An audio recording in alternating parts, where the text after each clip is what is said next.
All right, I have the relentless one, Aaron Lacey, back on the show, who had a round two TKO victory over Jerome Mickle this past Saturday at NEF 46. Aaron, how's it going? Not too bad, Ryan. How you doing today, my friend? I'm good. It is nice to see you, especially after a win. And with this fight, I mean, it's been what so long, 4 years since we've seen you last. So I just want to start there. How did it feel to actually step back into the cage and compete?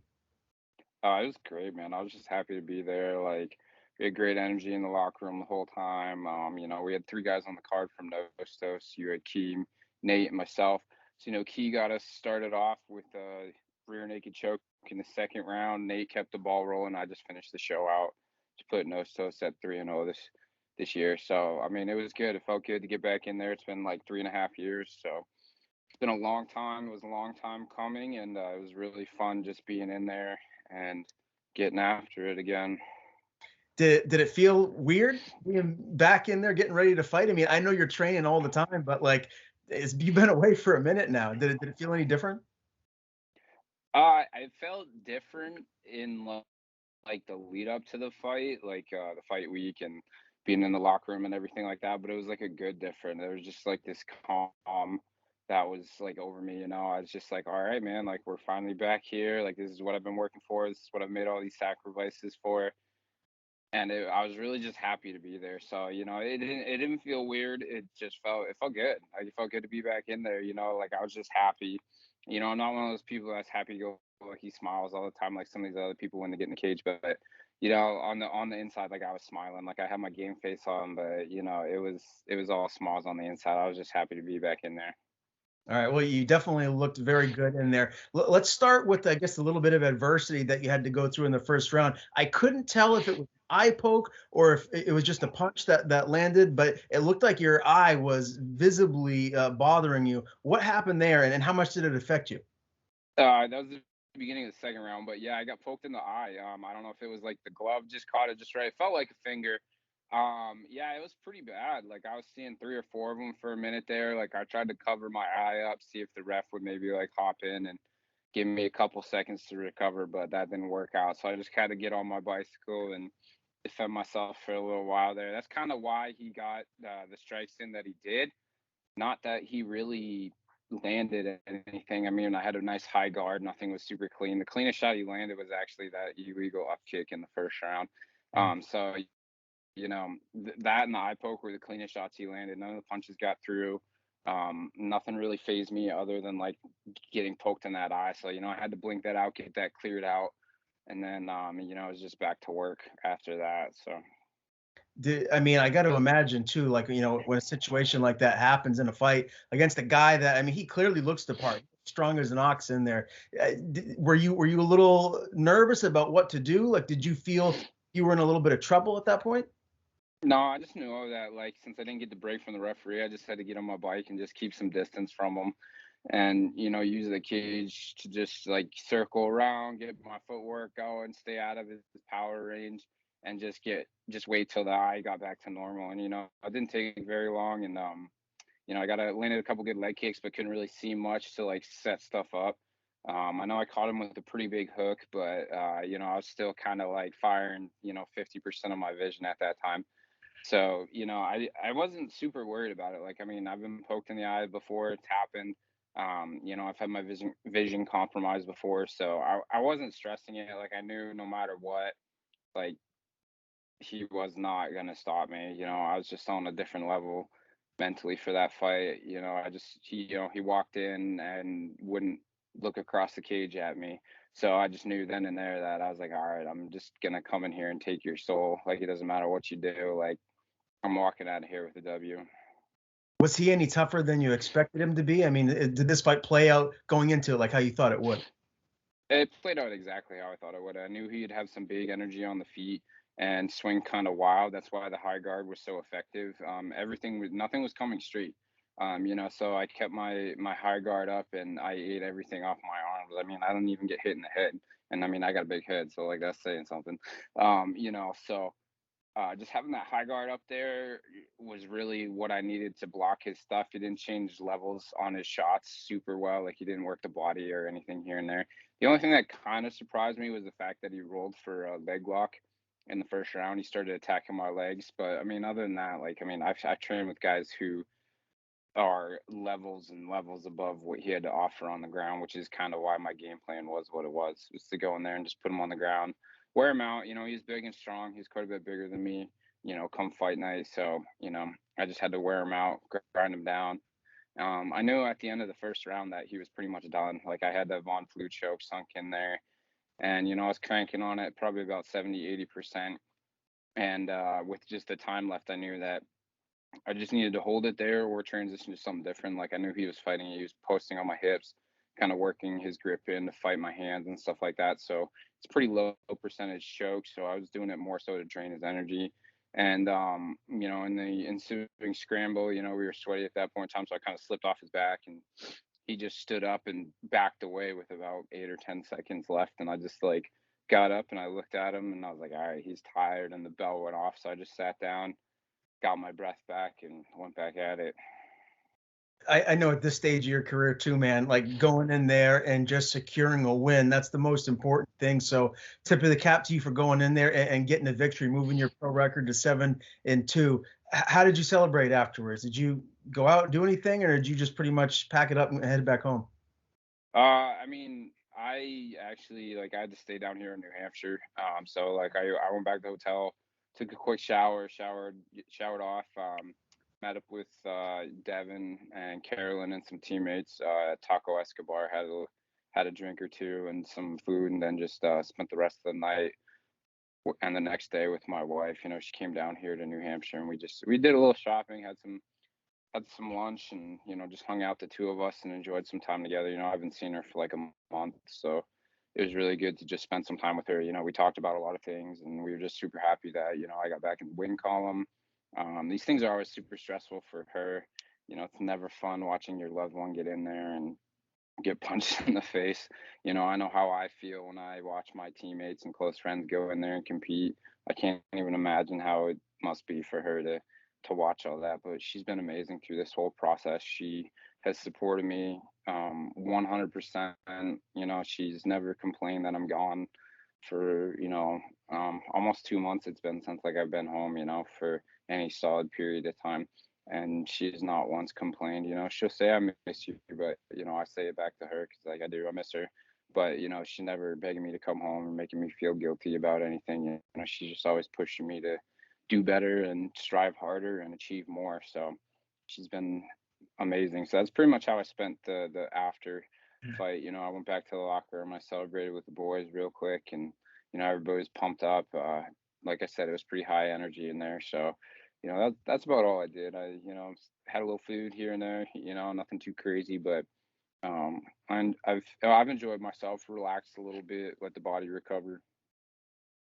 All right. Yeah. Well, well deserved to go have some food and a couple of drinks, my man. You talked a little bit about, being down there at Nostos and away from your wife. Clearly, it's been hard on her. How difficult has it been on you to be in this new routine? Because it is a little different than, what you've done in the past. This is your first fight under the Nostos umbrella there. So just how hard has this whole transition been on you? It's been like ups and downs, honestly. There's some things about being down here that are super beneficial. Like, you know, I buy all my own food. You know, my wife likes some food that's obviously not so great for fighters and stuff like that. So like having snacks around the house. So like as far as like staying disciplined and finding that extra motivation to get that second session in or push for that extra hour, that's been in abundance down here. You know, it is pushing me out of my comfort zone. Like I don't see my friends and my family. So, you know, I really just, you know, I get up, I work, I train, I read a little bit before bed, and then I just do it over and over and over. And I mean, you saw the results in the cage. Like I think it's been a very good change for me, but it's been a growing process. And growth is something that can be uncomfortable and a little awkward, but as long as you have a positive mindset, it's something that you can always turn into positives for you. And I feel like that's what I've done. I've just tried to take all these things, and when I have negative thoughts and energy, I just kind of like I talk with Alexa a little bit. Like I send my wife text message, "Hey, I'm feeling like this. Like, you know, this sucks, or this is not so fun, or like I miss this, or I want to come home, or whatever." And she'll bounce me right back up. She'll send something positive back, like, "Hey, it's gonna be worth it. You made this sacrifice. Like, I miss you too, but we're still here waiting for you to come home whenever you can." So it's like I said, she's been an amazing support system, and that's really one of the best things that's happened out of this whole move is our relationship is just on a completely different level than it ever has been before. So that's a huge positive, and that makes me happy and her happy, and we're both happy. So that just makes everything else a little bit easier to deal with. The time apart and not seeing each other, not going on the dates and having the talks in person. Like, we FaceTime and we call each other and we text each other, but as you know, it's not the same. So it was really good to see her this weekend. See quite a few of my friends, close friends from Bangor. I saw them down there at the fight, so that was fun. That was a little morale boost. Like I do miss everybody, and it's hard being away from everything and what you've grown up in the fight world, but it's been a needed change for me, and I just feel like it's been it's been tough, but it's been positive, and there's been growth in myself as a person, my character, and myself as a fighter. So that's how kind of what I've taken out of it. Well, we clearly saw a taste of how good you are in there at NEF 46 with the win over Jerome Mickle, but we hadn't seen you prior to that. The last time, I believe it was NEF 35, you beat John Lemke. How John much better Lemke, yep. are you now, Aaron? How much better are you now versus then? The fighter that stepped in the cage against Lemke wouldn't last half a round with the fighter that I am right now. I didn't really get to showcase the true arsenal that I bring to the cage in that fight. Like, I had a set game plan, and I wanted to get in, get the job done, and get out. Like, I don't get paid by the minute. Like, I'm prepared for 5. This fight was only scheduled for 3, so I know that I don't really have to pace myself. Like, my cardio has obviously never been an issue. So the fighter that stepped in against Lemke would not stand a chance against the fighter that stepped in against Jerome this past weekend. All right, and that, I mean, that clearly looked like the case to me. You looked very dominant in there. I do want to ask you too. Did you get a chance to watch any of the fights leading up to yours, or were you too busy in the back, just dialed in, staying focused? I watched a couple, like I watched Key because he was early on enough in the night, and then really after that, I didn't see too many fights. I tried to peek in, like our locker room had a TV in it that had some feeds going of the fight, and it cut out literally right, so it cut out pretty early in the night. So that kind of sucked. But I walked upstairs and watched from the back room. I watched Key's fight, and then when Glory was in there, I kind of shot over to the glove room, watch Glory fight. I did the same thing when Nate fought, but they were both pretty close to when I really had to like zone in and focus in on myself. So I was like warming up while I was like running in there and trying to catch a glimpse of what was going on. And I had people running back and forth telling me what was going on because those were fights that I was obviously super interested in. I wanted to know the outcome of them like as soon as it happened. And it does suck that I didn't get to watch either of them really, but I mean that's just it's one of the sacrifices you make.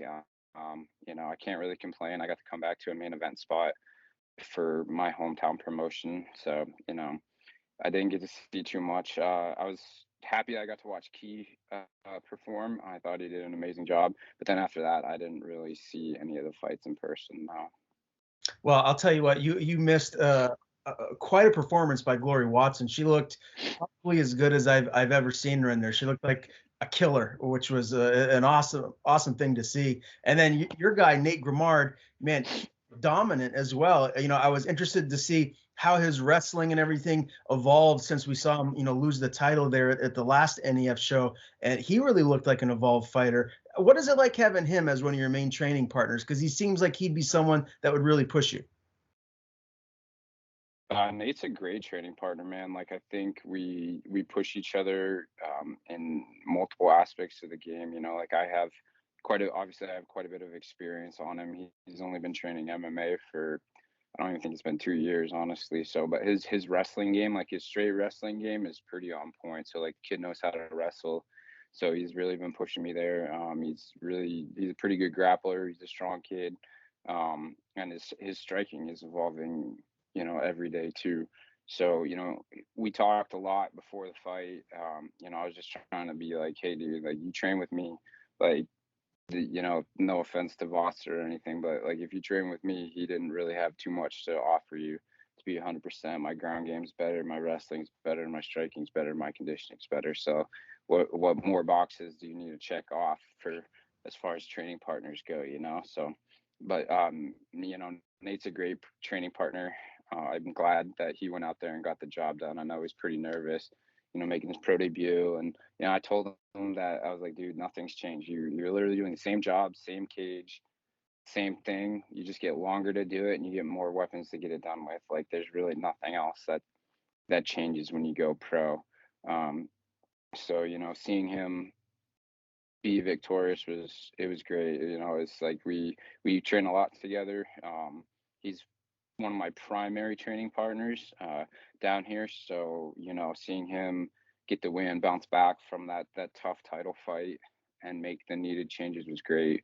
And Glory is a killer. That's something that I'm sure she's super proud of.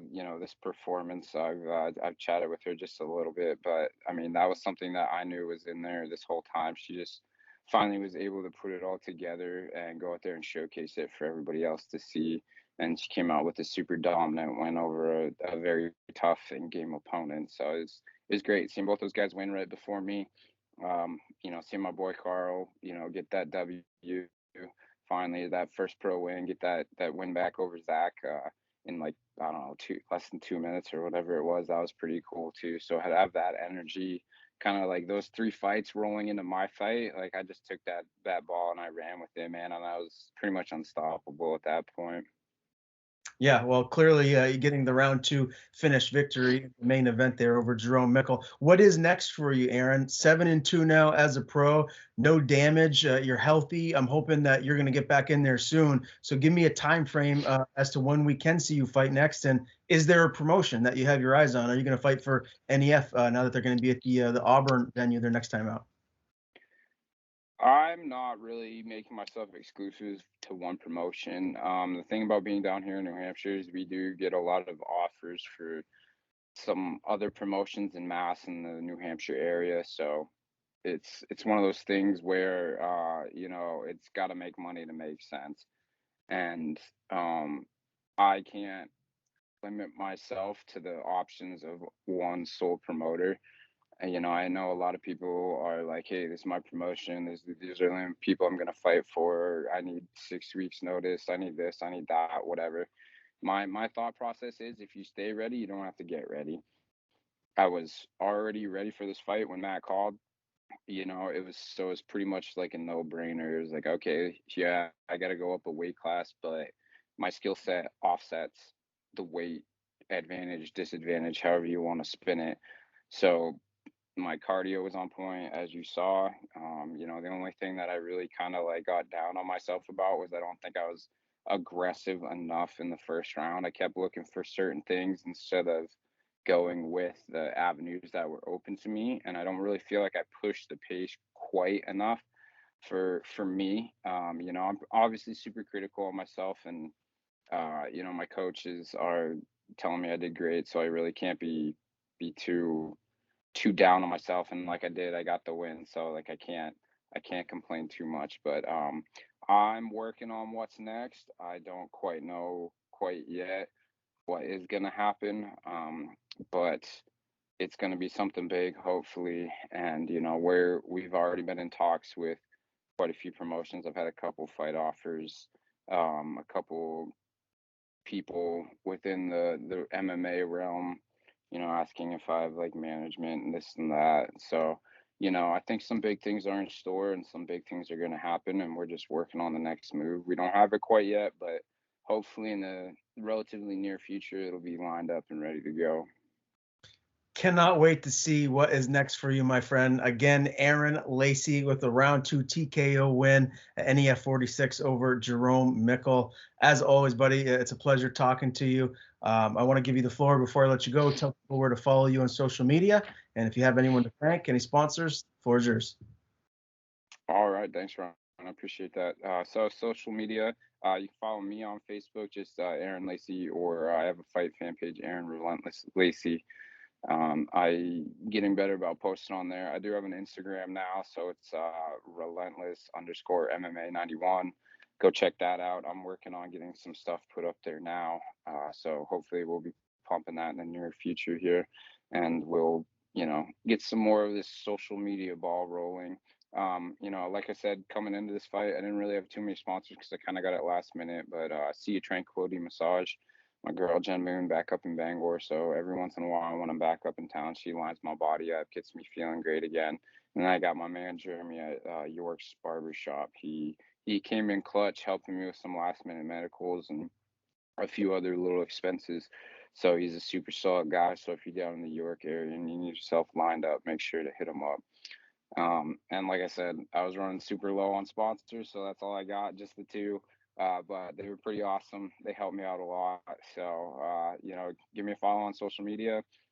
Hit me up for, if you want to ask any questions or anything like that. I'm a pretty open guy. I like interacting with my fans. So don't be afraid to give me a shout out or drop me a message, see what's going on, or just ask a question.